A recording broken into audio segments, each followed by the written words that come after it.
Well, I didn't realize it, but it's the 25th episode of Blade Talk Tuesday. Huzzah! That's 25 times I've sat down on this particular bench and talked about blades. Pretty exciting, I think. The future of Blade Talk Tuesday, I want to hear your input. Where would you like to take this series? I'm completely satisfied just sitting here talking about blades for the next 25 episodes, but if there's something in particular you're interested in discussing, let me know. Now, as promised, we are going to get into knife grinds again. Like I said in the last episode, we're going to talk about grinds again today and possibly next week, and then we'll talk about 2 more knife makers and then get into more discussions. The reason I wanted to talk about grinds and makers is I kind of wanted to get those out of the way so we're all on the same page, and then we can start talking about more interesting things, like I don't know, bigger questions, like if you only had one knife, what would you like it to be? Or talking about axes or saws, or maybe even going into the field and doing a Blade Talk Tuesday, discussing techniques on carving or feather sticking or firecraft or things like that. So I hope to get to that point eventually. Right now, I just want to get a baseline, get on the same page. So that's a long-winded way of saying let's try to finish up this discussion on knife grinds and makers so we can jump into that. Saber grind. Saber grind is a slightly newer invention as opposed to the Scandinavian grind that we've talked about at length over the past couple years that we've been doing Blade Talk Tuesday. Most of my knives are Scandies. Just say it right now.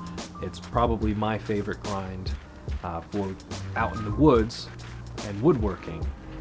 But as far as a general purpose knife goes, Saber grind might be my favorite from that standpoint. Or convex. It's a toss-up, and we'll talk about convex later, but for now we're going to talk about saber grind. But before we do, I always do these like before we do things, but before we do, I wanted to quickly discuss something about grinds themselves. There are 3 basic grinds.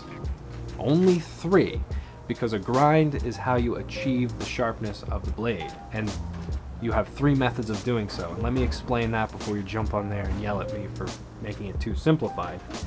Okay, imagine this is your belt. Imagine this is what you're grinding with. It's a nice, flat, straight edge that as you're putting your metal up against it, it causes a flat grind, a perfectly flat grind. So there's the first grind, the flat grind. And you can do this on a stone, or you can do this on a belt with a metal plate behind it, but that's your basic flat grind. And then you have grinding wheels, and I'm using a water bottle.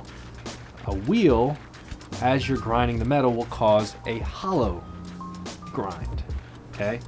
So that'll hollow out a portion of the metal. Imagine this is your metal, you're grinding against it, and it's gonna hollow it out like that. And there are a lot of big manufacturers like Gerber and SOG who make hollow grinds. They'll have 2 wheels and they'll just drag the knife through it and grind it that way. And then you have a looser belt. I'm taking a scrap of leather.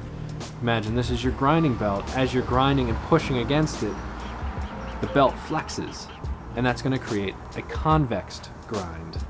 So your 3 basic grinds, you've got your flat grinds, you've got your convex grinds, and you've got your hollow grinds. And a few episodes back, like 6 or 7, I said that the flat grind, the full flat grind, is my least favorite grind. I was remiss. I have one that I hate even more, and that is your hollow grind. Hollow grinds are weak, they're fragile, hard to work with, and I don't even bother with them. And how you can tell whether or not you've got a flat grind,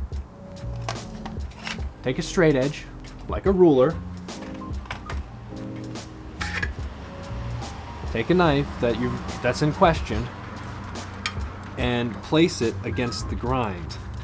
And if it touches all places on that straight edge, then you've got yourself a flat grind.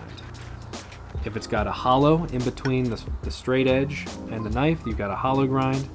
And if it's rounded and does one of these thingies, then it's a convex grind. So that's a quick and easy way to tell. Saber grinds fall under the flat grind category. They're not a full flat grind, and they're not a Scandi grind. They're somewhere in between. They're a hybrid grind that was invented to handle both issues. So they've got the benefit of being a flat grind in that they are thinner stock, good for very fine slicing, cutting up food, but then they have the toughness of having more meat behind them in this flat portion right here. So having that thicker stock lasts longer, the steeper edge makes them a very fine hybrid grind and a great general purpose grind. There are a lot of fantastic knives that are saber grinds. These are my two. I've got my LT Wright GNS and I've got my LT Wright Nature Reliance School Shamanese. You've got that saber grind, good for slicing, good for general purpose camp tasks. It's kind of a jack of all trades grind. It's not quite so good at woodworking as a Scandi, and it's not quite so good at slicing like a flat grind. So it's somewhere in between. It fits both uses. So saber grind, great grind if you're looking for a camp knife that's a general purpose knife. I think you'll be happy with a saber grind. They're tough enough to do a lot of good tasks, but still fine enough to do a lot of good work. So I usually recommend saber grinds to people who are looking for that kind of general purpose knife, not something necessarily woodworking specific or skinning specific. So we're out of time. The timer went off a little bit ago, but I just wanted to finish my thought. There are a lot of people who think saber grinds are the best. There are a lot of people who think saber grinds are stupid. Just choose one, choose Scandi or flat, and make up your mind. But I'm somewhere in between. I like them for general purpose stuff. I don't love them for everything, but I often grab my GNS. I often grab my GNS when I'm going out there to just practice survival tasks, because it is just a great all-purpose tool. Next week we'll talk about convex, and then we'll hopefully jump into some of those actual knife makers. Thanks so much for taking the time to check out the video, to join me for this discussion, and I will see you in the next one. Take care.